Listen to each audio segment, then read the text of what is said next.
Subedar 2 hours 20 minutes run టైమ్‌తో prime వీడియోలో stream అవుతుంది. ఇక సబ్స్క్రైబ్ చేసుకున్న వాళ్ళు మన కంటెంట్ కొంచెం చూసి సబ్స్క్రైబ్ చేసుకోండి గైస్. ఇక పాయింట్‌కొస్తే నాకేమనిపించిందో చెప్పే ముందు మీ చేతనే ఆలోచించేలా చేస్తా. ఈ 'సుబేదార్' అనే సినిమా డైరెక్ట్‌గా ఓటీటీ రిలీజ్.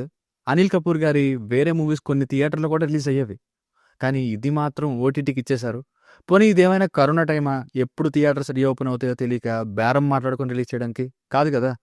ఇక్కడే మీరు అర్థం చేసుకోవాల్సింది ఏంటంటే, నిజంగా సినిమా అంత బావుంటే థియేటర్‌లో రిలీజ్ చేయకుండా ఓటీటీకి ఎందుకిస్తారు? సినిమా అంత వరస్ట్‌గా ఉంది కాబట్టి. అసలు ఇంత దారుణంగా స్టఫే లేకుండా 2:30 గంటలు ఎలా లాగారో గానీ, ఈ రీసెంట్ టైమ్స్‌లో నేనైతే చూడలేదు. లాగ్ అల్ట్రా ప్రో మ్యాక్స్‌లా ఉంది మూవీ. ఒక్క ఫైట్ అనుకుంటా నాకు నచ్చింది. అది కూడా విలన్స్ ఎంత రెచ్చగొట్టినా సరే, హోల్డ్ చేసి కోపాన్ని తిరిగి కొట్టే సీన్ ఒకటి బావుంటుంది. మూవీ స్టార్టింగ్ పోర్షన్స్ ఇవి పక్కన పెడితే అసలు సినిమా ఏమనిపించలేదు గైస్ నాకైతే. చాలా బోరింగ్‌గా, అన్‌ఇంట్రెస్టింగ్‌గా ఉంది. ఎన్నో సార్లు రుద్ది పావేసిన సినిమాలాగా ఉంది. ఆ ఫ్లాష్ బ్యాక్ కానీ, నాన్ లీనియర్ స్క్రీన్ ప్లేతో చూపించే మిలిటరీ బ్యాక్ స్టోరీ కానీ, ఆ లేడీ విలన్ కానీ ఏది బాలేదు నాకైతే. తిరిగి అదే అరిగిపోయి పాచి పట్టిపోయిన రివెంజ్ స్టోరీలాగా మారింది. ఫ్యామిలీస్ చూడొచ్చా అంటే డబ్బింగ్‌లో వల్గర్ వర్డ్స్ ఉన్నాయి. సో, అవి ఇబ్బంది పెడతాయి. ఇక బేసిక్ స్టోరీ లైన్ ఏంటంటే శాండ్ మాఫియా చేసే విలన్ బ్యాచ్‌కి రిటైర్డ్ సుబేదార్ అయిన అనిల్ కపూర్ గారికి సినిమా మొత్తం రివెంజ్ డ్రామా అంతే. పోనీ అదేమైనా ఇంట్రెస్టింగ్‌గా ఉందా అంటే అది లేదు. ఎమోషనల్‌గా ఉందా అంటే అది లేదు. మరి క్లైమాక్స్ తన కూతురు నలుగురి నుండి తప్పించుకునే సీన్ అయితే మరీ దారుణం, లాజిక్స్‌నే లేవు.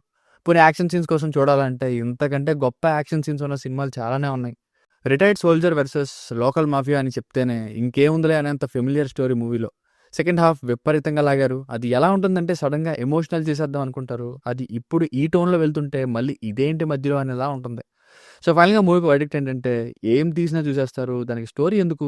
ఏదో ఒక సిట్యుయేషన్ విలన్‌కి, హీరోకి క్రియేట్ చేసేసి ఫైట్స్ పెడితే చాలు. ఓటీటీలో సేల్ చేసేస్తే మనకు ప్రాఫిట్టు. కొంచెం ప్రొడక్షన్ వాల్యూస్ పెంచితే బడ్జెట్ ఎక్కువ ఉంది, సిన్సియర్‌గా తీశారనే ఎఫర్టు ఇవన్నీ కనపడతాయి కదా! అనుకోని తీస్తే ఎలా ఉంటుందో అదే ఈ cinema. It's a boring film for me guys. దీనికి రేటింగ్ వచ్చేసి ఇది నా ఒపీనియన్ 1.5/5. మీకు కనుక నా వర్క్ నచ్చినట్లయితే ఇలాంటి మరిన్ని రివ్యూస్ కోసం మన ఛానల్‌ని సబ్స్క్రైబ్ చేసుకోండి. Thank you.